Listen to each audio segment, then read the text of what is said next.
Welcome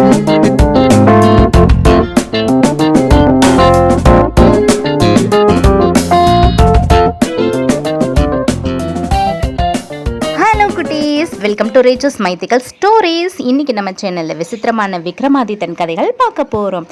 கதையுடைய பெயர் நாகத்தீவை நோக்கி விசித்திர பயணம். ஒரு நாள் நடுராத்திரி காட்டுக்குள்ள வேதாளத்தை சுமந்துக்கிட்டு போய்கிட்டு இருந்த விக்ரமாதித்தன் கிட்ட அந்த வேதாளம் ஒரு கதை சொல்ல தொடங்குச்சான். இதுதான் அந்த கதை. ஒரு ஊரில் பத்மநாபன் அப்படிங்கிற ஒரு நபர் வாழ்ந்துக்கிட்டு வந்தாராம். அவருடைய மகளை அதே ஊரில் வாழ்ந்துக்கிட்டு வந்த ஆனந்தன் அப்படிங்கிற இளைஞனுக்கு திருமணம் செஞ்சு வைக்கணும்னு நினைச்சாராம். திடீர்னு ஒரு நாள் அவருடைய மகளுக்கு பேசுகிற திறன் போயிடுச்சான். அவளை பரிசோதிச்ச வைத்தியர் அவளுடைய பேச்சு திறன் மறுபடியும் வரணும் அப்படின்னா வங்கக்கடலில் இருக்கிற நாகத்தீவில் காணப்படுற தசமூலம் அப்படிங்கிற மூலிகையால் மட்டும்தான் முடியும் அப்படின்னு சொன்னாரா. ஆனால் அதை கொண்டு வர்றது கொஞ்சம் கடினமான விஷயம் அப்படின்னு சொல்லிட்டாராம். அப்ப ஆனந்தன், நான் எப்பாடுபட்டாவது அந்த மூலிகையை கொண்டு வரேன் அப்படின்னு சூளுரைச்சானா. அப்படி ஆனந்தன் சொன்னதை கேட்டு தன்னுடைய சீடனான சஞ்சயனை அனுப்பி வச்சாராம் அந்த வைத்தியர். எதுக்காக தெரியுமா? வழித்துணையா.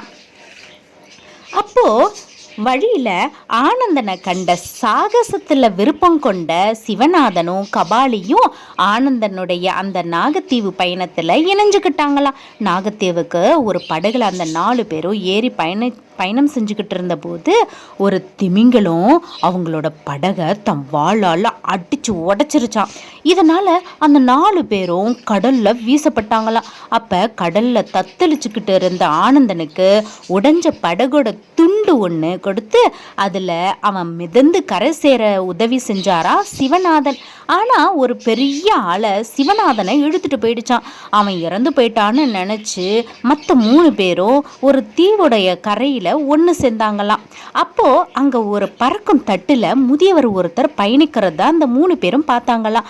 அந்த முதியவர்கிட்ட பேச்சு கொடுத்த போது இதுதான் நாகத்தீவு அப்படிங்கிறத அந்த 3 பேரும் தெரிஞ்சுக்கிட்டாங்களா.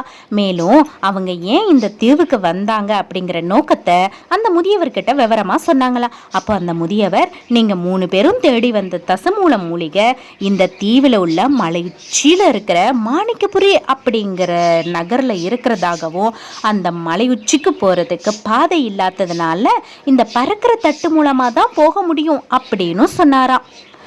உங்க 3 பேர்ல யாரு உங்களுடைய இளமையை எனக்கு தரீங்களோ அவங்களுக்கு என்னுடைய பறக்கும் தட்டை தரேன் அங்க போறதுக்கு அப்படின்னு சொன்னாராம். அப்போ சஞ்சயன் தானா முன் வந்து தன்னுடைய இளமையை அந்த முதியவருக்கு தர்றதா சொல்லி சில மந்திரங்களை ஜபிக்க சஞ்சயன் முதுமை அடைஞ்சிட்டான்னா அந்த முதியவர் இளைஞனாயிட்டாராம். இப்போ அந்த பறக்கும் தட்டுல பயணிச்ச கபாலியும் ஆனந்தனும் மாணிக்கபுரியில இறங்கினாங்களாம். அங்க பெரும்பாலான மக்கள் மனித உடலும் மிருக தலையுடனும் இருக்கிறத பார்த்தாங்களாம். அங்கிருந்து சில பேர்கிட்ட இவங்க பேச்சு கொடுத்து இவங்க வந்ததுக்கான நோக்கத்தை பத்தி அவங்க கிட்ட சொன்னாங்களாம்.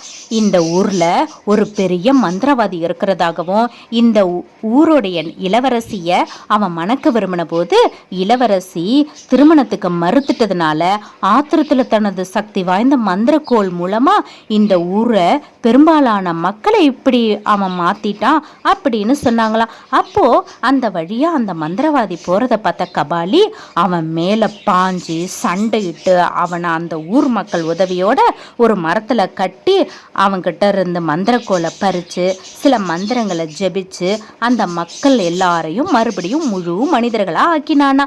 அப்போ அங்க வந்த இளவரசி மந்திரவாதிய சிறையில் அடைக்க உத்தரவிட்டாளாம். மேலும் ஆனந்தனும் கபாலியும் செஞ்ச உதவிக்கு கைமாறா அந்த தசமூலிகைய அவங்களுக்கு கொடுத்து அனுப்பினாலாம் அந்த இளவரசி. அதை வாங்கிக்கிட்டு பறக்கும் தட்டுல திரும்பிய போது கபாலியும் ஆனந்தனும் சிவநாதன் அங்க இருக்கிறத பார்த்து மகிழ்ச்சி அடைஞ்சாங்களாம். மேலும் சஞ்சயன் மறுபடியும் இளைஞனா இருந்தானா. அப்போ அந்த 4 பேரும் அந்த பறக்கும் தட்டுல தங்களோட ஊருக்கு திரும்பினாங்களாம். ஆனந்தன் அந்த தசமூல மூலிகையை கொண்டு அந்த பேச முடியாத பெண்ணுக்கு சிகிச்சை அளித்து அவளை குணப்படுத்தினானா. அவளை திருமணம் செஞ்சுக்கிட்டு சந்தோஷமா வாழ்ந்தாளாம். அந்த தீவுல மந்திரவாதி கிட்ட பறிச்ச செங்கோலை தன்னோட வச்சுட்டு இருந்த கபாலி அதன் மூலம் பொருளீட்டலாம் அப்படின்னு நினைச்சு அதை பயன்படுத்தின போது அது வேலையே செய்யலையாம். அதுக்கு பதிலாக அது அவனை அடிக்க ஆரம்பிச்சிருச்சான். அவன் அந்த ஊரை விட்டு ஓடி போயிட்டானா. இந்த இடத்துல கதையை நிறுத்தின வேதாளம் விக்ரமாதித்தன் கிட்ட கேள்வி கேட்டுச்சான். விக்ரமாதித்யா, கபாலி அந்த மந்திரக்கோளை பயன்படுத்த நினைத்த போது அது ஏன் வேலை செய்யவில்லை? மேலும் அது அவனை தாக்கவும் செய்தது ஏன் அப்படின்னு வேதாளம் கேட்டுச்சான். அதுக்கு விக்ரமாதித்தன் பதில் சொன்னாரா. இதுதான் அந்த பதில். மற்ற இருவரும் ஆனந்தனுக்கு உண்மையாகவே அவன் அந்த தசமூல மூலிகையை பெற உதவி செய்தனர். ஆனால் கபாலி அந்த மந்திரக்கோளை அந்த மந்திரவாதியிடம் பெற்றது முதலே அதை தனது சுயநலத்திற்கு பயன்படுத்த எண்ணினான். அதற்கான தண்டனையை அவன் அந்த மந்திரக்கோளின் மூலமாகவே பெற்றான் அப்படின்னு பதில் சொன்னாராம். இத கேட்ட வேதாளம் மறுபடியும் முருங்கை மரத்துக்கு போய் இறங்கிச்சான். என்ன குழந்தைங்களா, கதை பிடிச்சிருக்கா? உங்களுக்கு கதை பிடிச்சிருந்ததுன்னா உங்களுடைய குட்டி குட்டி ஃப்ரெண்ட்ஸுங்களுக்கும் கதையை ஷேர் பண்ணுங்க. சேனலை மறக்காம சப்ஸ்கிரைப் பண்ணிருங்க. தேங்க்யூ.